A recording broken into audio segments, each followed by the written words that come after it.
was interesting.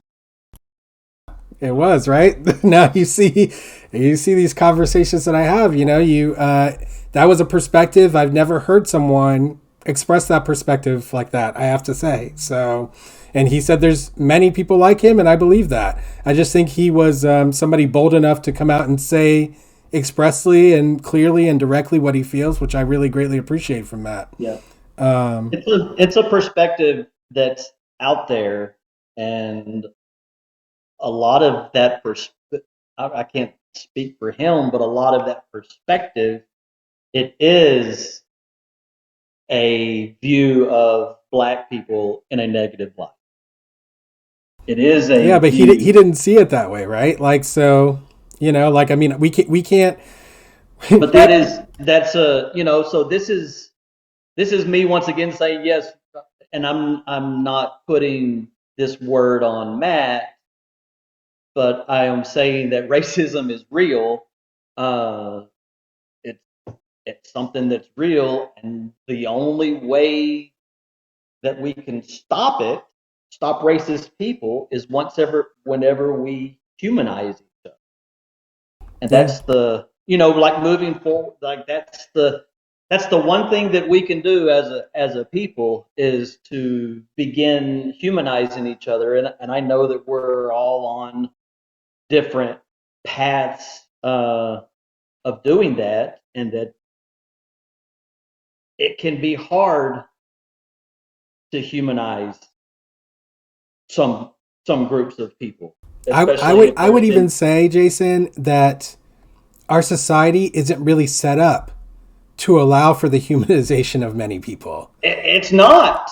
It is Right. not right now, So and that's like, why I think it's up to the people on this planet right now to say, you know what, I'm going to start doing things this particular way, because all I can control is how I navigate my daily life experience. That's all I can but control. brother, you making a choice to humanize people will impact your life experiences in ways that you cannot control. Totally. I Right. have had such a rich life.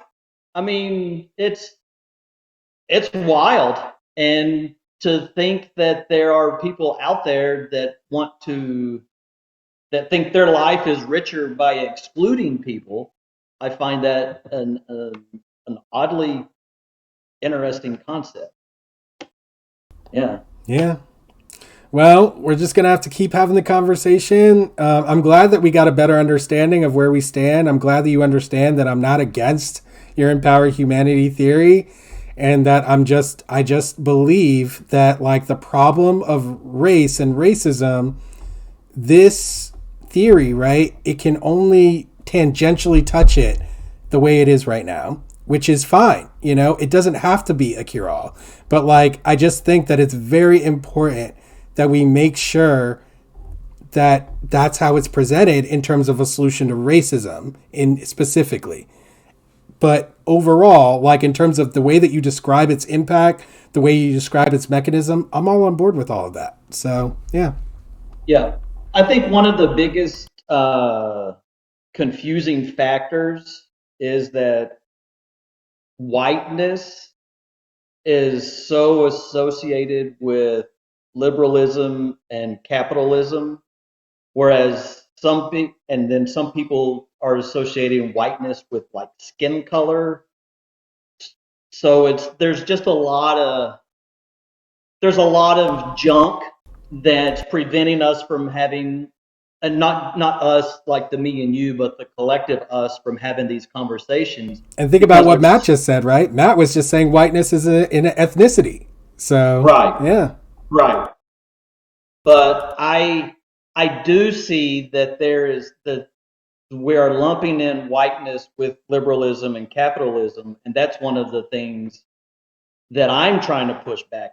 Yeah, I mean, I And do think say the that Venn diagram, right, of liberalism, capitalism, and white supremacy is quite close. It's definitely but there's a lot of overlap there. but So I so what I'm thinking is, if let's say we that remove capitalism as an economic system from people, and remove liberalism, the right of the free individual, if you remove those two things, I still think that hatred towards each other will develop. I don't think I removing don't a think government. I don't think anyone would disagree with that statement, brother. But that is I know a not lot that's of people but th- that I know a lot of people. I Yes, don't think so, will. Jason. I don't I think know a so. lot of people that think that if we get rid of capitalism and liberalism, then racism will go away.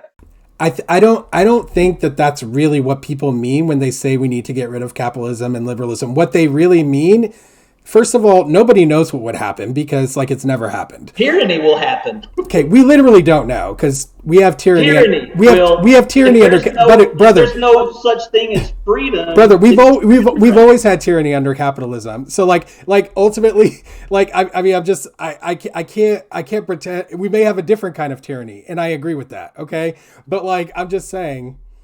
I don't think we can't hypothesize into the future like the worst consequences of what we think it might occur and make claims about what we should do based on that. What we need to do instead is like think honestly about where we actually are and how we got here and then where we want to go in the future and what means of change makes the most sense given all of that. And we're always doing it piecemeal. And we're never going to get anywhere until we look at the situation holistically. My goal is just to try to get people to look more, take a step back, take a more macro view, because that's where a lot of people they don't have the framework necessary that you have developed, right? Through your experiences, through your study, through your development of empowered humanity theory, right?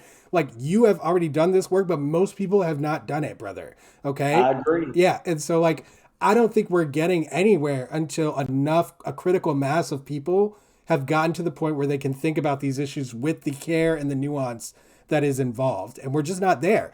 So step one to me is like just continue making sure we create space for the conversation. For you, you've skipped straight along to actively getting people to change their behaviors and their Well, to because you have to understand, I've been having the conversation since 2008, and by 2017, I noticed that it's still the same. Like there's no yeah, brother, because pragmatic. it's a generations long problem. You're not going to solve it in 10 years. You know, like Well, but I also realized nobody was out there promoting the idea that, hey, the crazy thing about humans is whenever we see someone as an other, it justifies horribly mistreating them.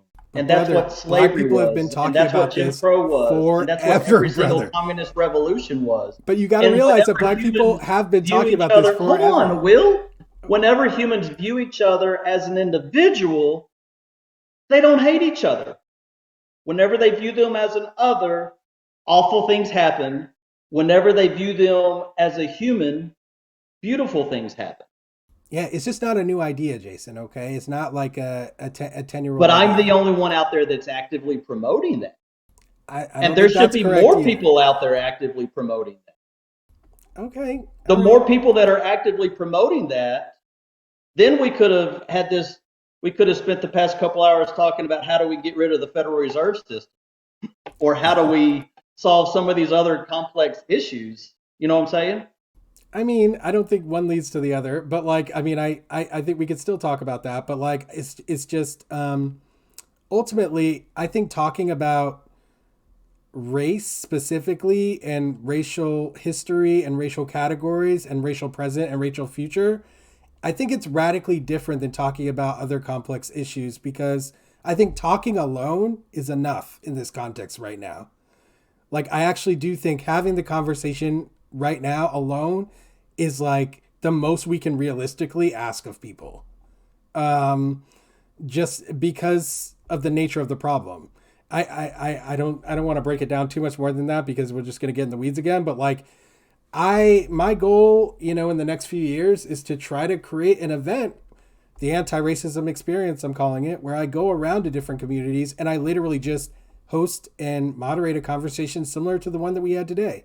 You know, just giving people a chance, a space to speak and talk, because that just really doesn't exist for people.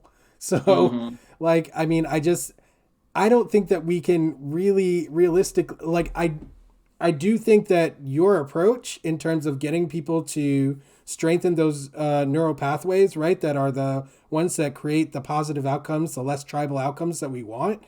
I do think that that could be effective, and I do think that you can basically leave race completely out of that, right? Like you don't even have to. You can basically just talk about it as an aside and be like, yeah, and like if we don't see people as another, it can have this impact of lessening our toxic racial environment, and it could be like a one-line thing. But it's definitely just not the solution for racism. That those two statements are two different, radically different things.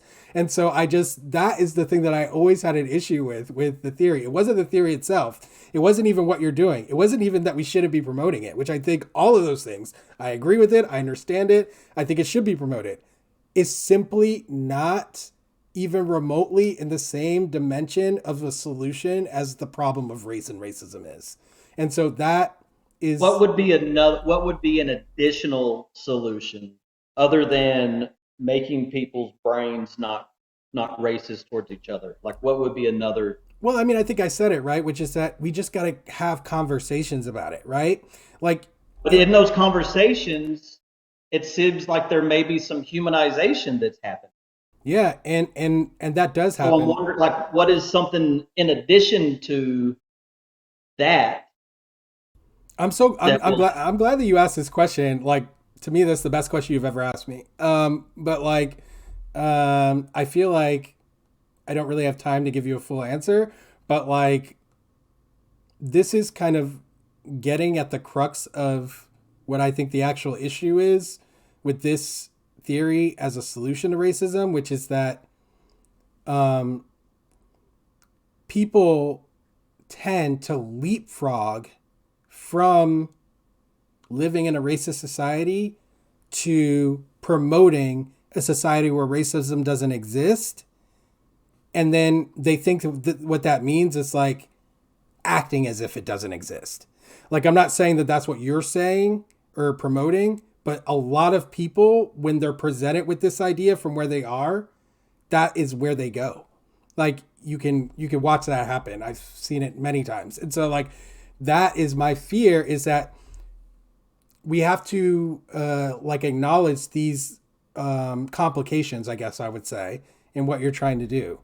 And this is one of them, which is that people's thoughts do not travel in a linear fashion from like through a logical progression of how race operates to the end of empowerment humanity theory. Like, so I think it's just a challenge to get people to think about it realistically. And I think that that challenge could lead inadvertently to actually an empowerment of white supremacy on the back end. It's a little complicated, but like I'm glad that you asked that, because this is really what I wanted to talk to you about from the very first time that we spoke. I still don't understand. I don't understand Yeah, your answer. yeah, I get it. It's because it's very complicated. And I would have to like, I think what I want to do is take some time to like break it down in a way that, I'm comfortable with to explain. And that I think makes sense, because I don't even think what I just said is like comprehensible to somebody who doesn't already understand. So like that's part I can hear myself and I'm like, yeah, like this is not going to work. So I just need to sit down and think about how to explain it in a way that is a little more accessible. So give me some Okay, time for that, and then I'll hit sure, you back up and have you back on, and I'll kind of lay it out and have you give me feedback. Okay. sure thing. All right, brother. Well, thanks for your time today. And I feel like this was one of the most productive convos we've had. So thank you. Yeah, I agree. I agree.